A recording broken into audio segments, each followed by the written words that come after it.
Coffee নিয়ে এলাম আর মিষ্টি নিয়ে এলাম, ওই সেই দোকানটা যে মিষ্টি কম দেয়। আমি ভাবলাম তাকে বলি যে মিষ্টি দুটো আগের দিন কম ছিল, আর বললাম না, তার সম্মানের জন্য অনেক ভিড় ছিল।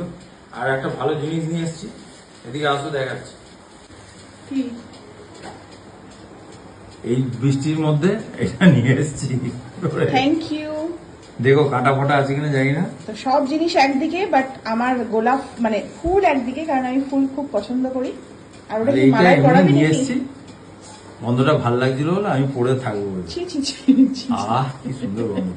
তাই বলছি, এটা কি ঠাকুরের না নিজে না না, এটা তোমার এনেছিস? মায়ের, তোমার মা কি কুচু ফুল লাগতে বললো ওই জন্য নিয়ে এলাম। হ্যাঁ হ্যাঁ, পুজো করুন না, কালকে বৃহস্পতিবার, তাই জন্য। যাকে বাবা, বৃষ্টি মাথায় করে আমার জন্য একটা গোলাপ ফুল আনার জন্য অসংখ্য ধন্যবাদ তোকে। চলো এবার। তো আমার বর বৃষ্টিতে ভিজে ভিজে আমার জন্য গোলাপ ফুল, তার সাথে একটা মালা, তার সাথে হচ্ছে আলু কাবলি এনে দিয়েছে। খেয়ে দেখো।